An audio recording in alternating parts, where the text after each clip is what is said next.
ଯେଉଁ ମାନଙ୍କର ଇନ୍ଦ୍ରିୟଗଣ ଓ ମନ ବଶୀଭୂତ ନୁହନ୍ତି ଅଥବା ଯେଉଁମାନେ ଭୋଗାସକ୍ତ ସେମାନେ ପରମାତ୍ମାଙ୍କ ବିଷୟରେ ସମ୍ପୂର୍ଣ୍ଣ ସୁପ୍ତ। ପରମାତ୍ମା କ'ଣ? ତତ୍ତ୍ୱଜ୍ଞାନ କ'ଣ? ଆମେ ଦୁଃଖ କାହିଁକି ପାଉଛୁ? ସନ୍ତାପ ଓ ଜ୍ୱଳନ କାହିଁକି ଆମର ହେଉଛି? ଆମେ ଯାହା ସବୁ କରୁଛୁ ତାହାର ପରିଣାମ କ'ଣ ଭବିଷ୍ୟତରେ ହେବ? ଏ ସମସ୍ତ ଦିଗକୁ ଦୃଷ୍ଟି ନ ଦେବା ହିଁ ରାତ୍ରି ଅର୍ଥାତ୍ ସେମାନଙ୍କ ଭବିଷ୍ୟତ ହିଁ ଅନ୍ଧାର ହେଇଯାଏ। ଏଇଥିପାଇଁ ଶ୍ରୀମଦ୍ ଭଗବଦ୍ ଗୀତାରେ କୁହାଯାଇଛି ଯା ନିଶା ସର୍ବଭୂତାନାଂ ତସ୍ୟାଂ ଜାଗରତି ସଂଯମୀ ଯସ୍ୟାଂ ଜାଗ୍ରତି ଭୂତାନି ସା ନିଶା ପଶ୍ୟତୁ ମୁନେଃ। ଅର୍ଥାତ୍ ପ୍ରତ୍ୟେକ ପ୍ରାଣୀମାନଙ୍କ ପାଇଁ ଯାହା ରାତ୍ରି ଏବଂ ସଂଯମୀ ମନୁଷ୍ୟ ତାକୁ ଜାଗ୍ରତ ବୋଲି ଭାବନ୍ତି ବା ଜାଗ୍ରତ ରହନ୍ତି। ସେଥିରେ ଯେଉଁଥିରେ ସାଧାରଣ ମନୁଷ୍ୟ ଜାଗ୍ରତ ରହନ୍ତି ତତ୍ତ୍ୱଜ୍ଞାତା ମୁନିମାନେ ତାହାକୁ ରାତ୍ରି ବୋଲି ଭାବନ୍ତି। ଏଠାରେ ରାତ୍ରି କହିଲେ ପରମାତ୍ମାଙ୍କ ପ୍ରତି ବିମୁଖତା। ଏଠାରେ ଜାଗ୍ରତ କହିଲେ ଭୋଗ ଓ ସଂଗ୍ରହରେ ଜାଗ୍ରତ ରହିବା।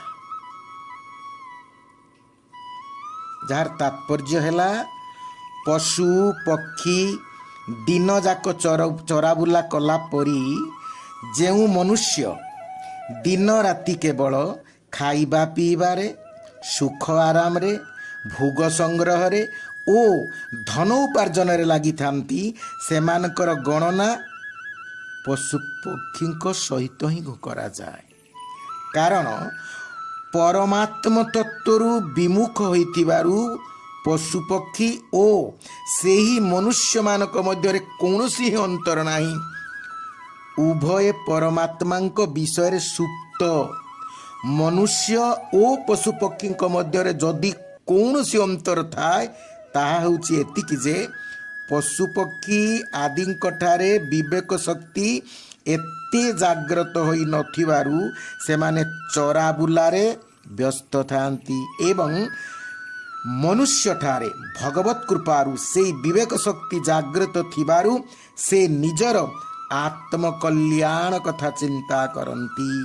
ପ୍ରାଣୀମାନଙ୍କର ସେବା କରିବା ଓ ପରମାତ୍ମା ପ୍ରାପ୍ତି ପାଇଁ ଯତ୍ନ କରିବା ବିଷୟରେ ଯତ୍ନବାନ ହୁଅନ୍ତି।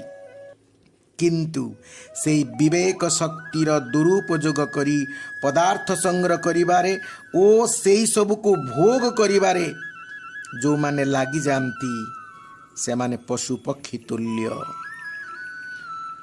ସଂସାର ପାଇଁ ପଶୁପକ୍ଷୀମାନଙ୍କ ଠାରୁ ମଧ୍ୟ ଅଧିକ ଦୁଃଖଦାୟୀ ହୁଅନ୍ତି ସେମାନେ।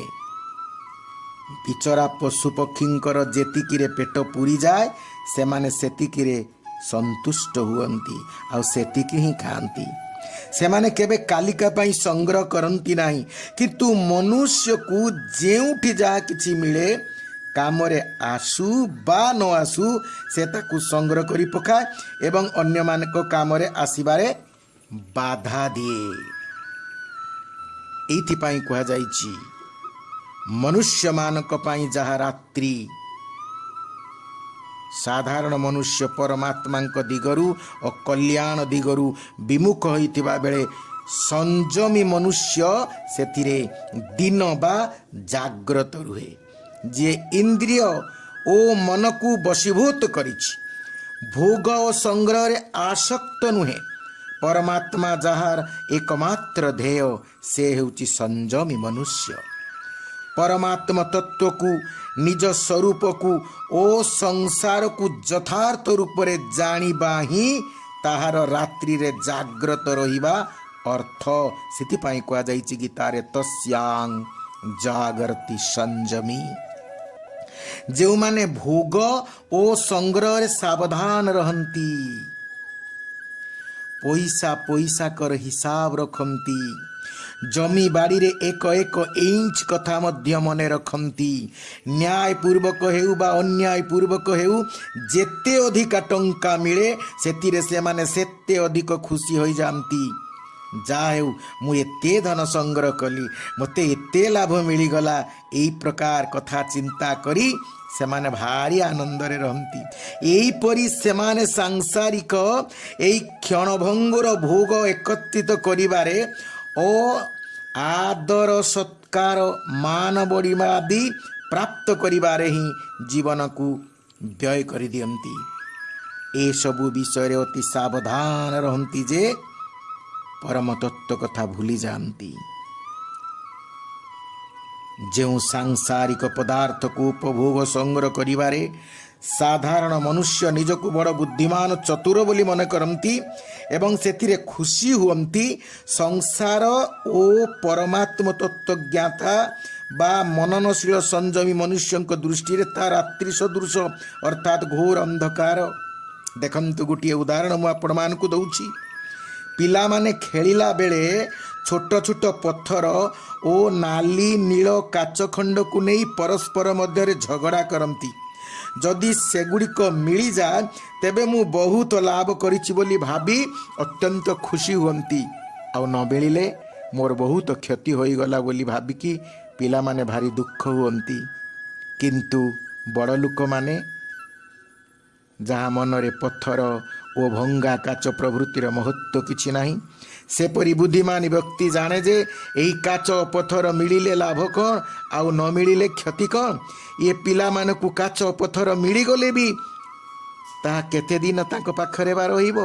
ଭୋଗ ସଂଗ୍ରହରତ ମନୁଷ୍ୟ ଭୋଗ ସଂଗ୍ରହ ପାଇଁ ଝଗଡ଼ା ଝାଟି, ମିଥ୍ୟା କପଟ, ବିଶ୍ୱାସଘାତକତା ଆଦି କରନ୍ତି ଓ ଭୋଗ ସାମଗ୍ରୀ ସଂଗ୍ରହ କରି ପ୍ରସନ୍ନ ହୁଅନ୍ତି ଓ ଖୁସି ହୁଅନ୍ତି ଯେ ମୁଁ ବହୁତ ଲାଭ ଉଠାଇ ପାରିଛି। କିନ୍ତୁ ସଂସାରକୁ ଓ ପରମାତ୍ମ ତତ୍ତ୍ୱକୁ ଜାଣିଥିବା ମନନଶୀଳ ସଂଯମୀ ମନୁଷ୍ୟ ପରିଷ୍କାର ଦେଖେ ଯେ ଭୋଗ, ଆଦର, ସତ୍କାର, ସୁଖ, ଆରାମ ଇତ୍ୟାଦି ମିଳିଗଲା ତ କ'ଣ ହୋଇଗଲା? ବହୁତ ଖାଇ ପିଇ ଭଲ ବେଶଭୂଷା ଧାରଣ କଲା ତ କ'ଣ ହୋଇଗଲା?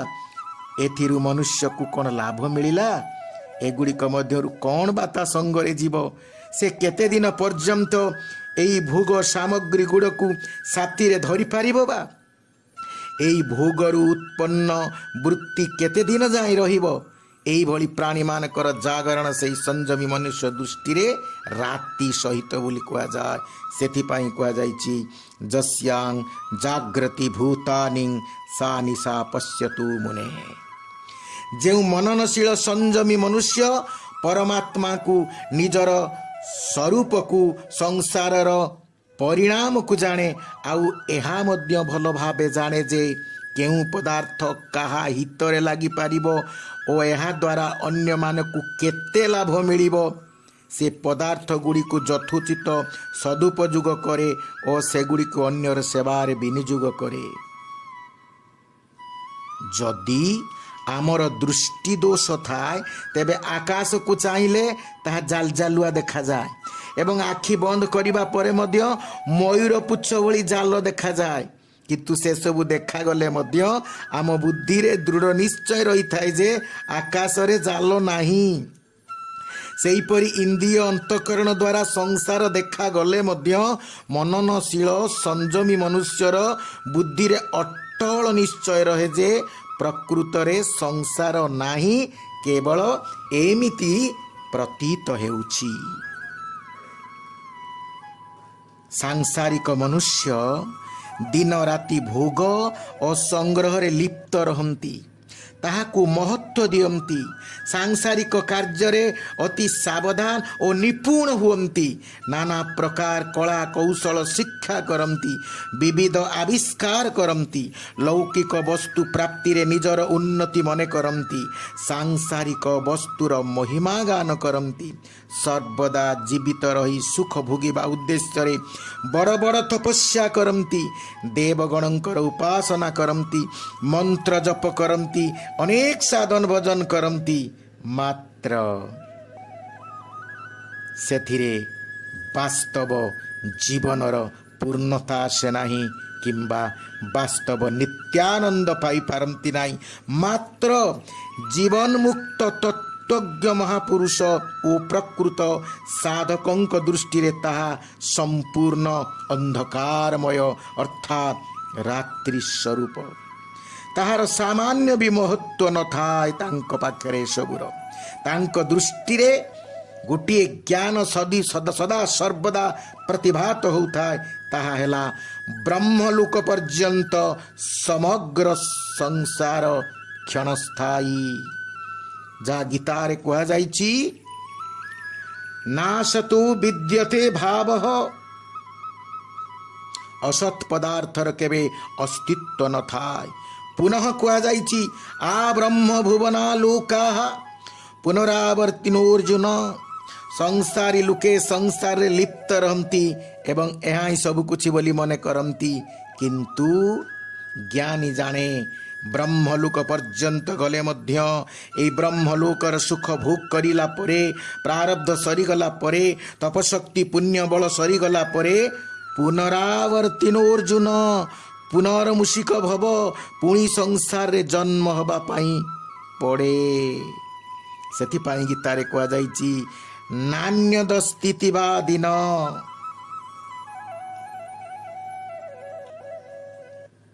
ପରମାର୍ଥିକ ବିଷୟ ଆଡ଼କୁ ସେମାନଙ୍କର ବୁଦ୍ଧି ଯାଏ ନାହିଁ। ଯାହାକୁ ବ୍ୟାସ ଲେଖିଛନ୍ତି ଗୀତାରେ, କାମୋପଭୋଗ ପରମା ଏତାବତୀତି ନିଶ୍ଚିତା। ଯେଉଁମାନେ ସଂଯମୀ ମଣିଷ, ସେମାନଙ୍କର ସଦା ସର୍ବଦା ବିଷୟ ସୁଖକୁ ଚିନ୍ତା ନ କରି ପରମାତ୍ମ ସୁଖ କଥା ଚିନ୍ତା କରନ୍ତି। କିନ୍ତୁ ସଂସାରୀ ଲୋକେ ତ କେବଳ ରାତିକୁ ଦେଖନ୍ତି, ଦିନକୁ ଦେଖନ୍ତି ନାହିଁ। ଅର୍ଥାତ୍ ଅଜ୍ଞାନକୁ ଜାଣନ୍ତି, ଜ୍ଞାନକୁ ଦେଖନ୍ତି ନାହିଁ। କିନ୍ତୁ ଯିଏ ଯୋଗୀ, ଯିଏ ମୁନି, ସେ ଦିନକୁ ଦେଖିବା ସଙ୍ଗେ ସଙ୍ଗେ ରାତିକୁ ମଧ୍ୟ ଦେଖେ। ଅର୍ଥାତ୍ ପରମାତ୍ମ ତତ୍ତ୍ୱକୁ ଜାଣିବା ସଙ୍ଗେ ସଙ୍ଗେ ଅଜ୍ଞାନତାକୁ ମଧ୍ୟ ବୁଝିପାରେ। ଏହା ହିଁ ହେଉଛି ସଂସାରୀ ଓ ତ୍ୟାଗୀ ଭିତରେ ପାର୍ଥକ୍ୟ। ମୁଁ ଗୋଟେ ଉଦାହରଣ ଆପଣମାନଙ୍କୁ ଦେଉଛି। ଜଣେ ବାଳକ କେବଳ ବାଲ୍ୟାବସ୍ଥାକୁ ଦେଖେ, ଯୁବାବସ୍ଥାକୁ ସେ ଦେଖିପାରେ ନାହିଁ। କିନ୍ତୁ ଜଣେ ବୃଦ୍ଧ, ସେ ତାର ବୃଦ୍ଧାବସ୍ଥା ସହିତ ବାଲ୍ୟାବସ୍ଥା ଓ ଯୁବାବସ୍ଥାକୁ ମଧ୍ୟ ଦେଖିପାରେ। ଠିକ୍ ସେହିପରି ଟଙ୍କା ଏକତ୍ର କରୁଥିବା ମନୁଷ୍ୟ ଟଙ୍କାର ତ୍ୟାଗ କଥା ଜାଣିପାରେ ନାହିଁ, କିନ୍ତୁ ଟଙ୍କା ତ୍ୟାଗ କରିଥିବା ମନୁଷ୍ୟ ଟଙ୍କା ଏକତ୍ର କଥା ବି ଜାଣିପାରେ ଆଉ ତ୍ୟାଗ କଥା ମଧ୍ୟ ଜାଣିପାରେ। ଏହା ଏକ ସିଦ୍ଧାନ୍ତ ଯେ ସଂସାରରେ ଜଡ଼ିତ ମନୁଷ୍ୟ ସଂସାରକୁ ଜାଣିପାରେ ନାହିଁ। ସଂସାର ଠାରୁ ପୃଥକ ହେଲେ ସେ ସଂସାରକୁ ଜାଣିପାରିବ, କାରଣ ପ୍ରକୃତରେ ସେ ସଂସାର ଠାରୁ ପୃଥକ। ସେହିପରି ପରମାତ୍ମାଙ୍କ ସହିତ ଅଭିନ୍ନ ହୋଇ ମନୁଷ୍ୟ ପରମାତ୍ମାକୁ କିନ୍ତୁ ଜାଣିପାରେ, କାରଣ ପ୍ରକୃତରେ ସେ ପରମାତ୍ମାଙ୍କ ସହିତ ଅଭିନ୍ନ।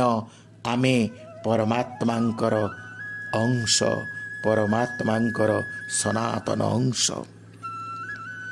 ଗୋଟିଏ ହେଉଛି ନାସ୍ତିକବାଦ, ଗୋଟିଏ ହେଉଛି ଆସ୍ତିକବାଦ। ଗୋଟିଏ ହେଉଛି ନାସ୍ତି ଆଉ ଗୋଟିଏ ହେଉଛି ଅସ୍ତି, ଯାହାକୁ ଓଡ଼ିଆରେ କୁହାଯାଏ ଅଛି ଆଉ ନାହିଁ। ଯିଏ ଅଛିରେ ସ୍ଥିତ ସେ ଅଛି ଓ ନାହିଁ ଉଭୟକୁ ଜାଣିପାରେ, କିନ୍ତୁ ଯିଏ ନାହିଁରେ ସ୍ଥିତ ସେ ନାହିଁକୁ ବି ଯଥାର୍ଥ ରୂପେ ଜାଣିପାରେ ନାହିଁ। ଅର୍ଥାତ୍ ନାହିଁର ପ୍ରକୃତ ସ୍ୱରୂପ ଜାଣିପାରେ ନାହିଁ। ପୁଣି ଅଛିକୁ କିପରି ବା ଜାଣିପାରିବ କୁହନ୍ତୁ ଆପଣ? ଏହା ଆଦୌ ସମ୍ଭବ ନୁହେଁ। ତାଠାରେ ଜାଣିବାର ସାମର୍ଥ୍ୟ ହିଁ ନଥାଏ।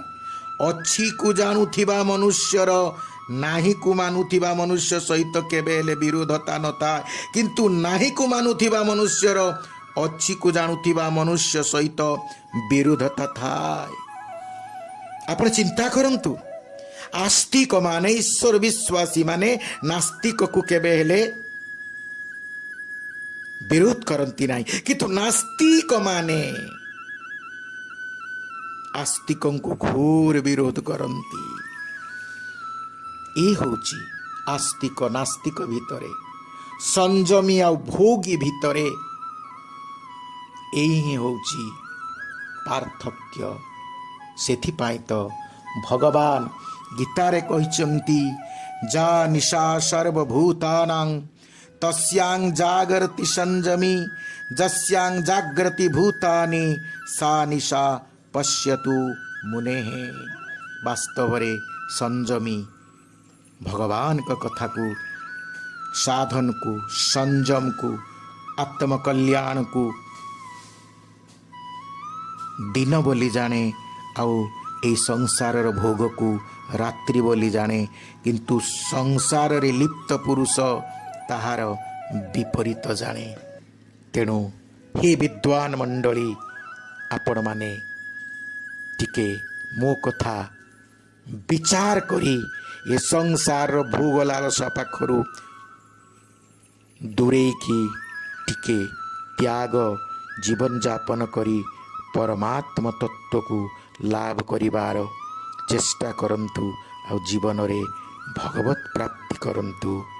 एतिकी ही मोर आपण मानकु प्रार्थना।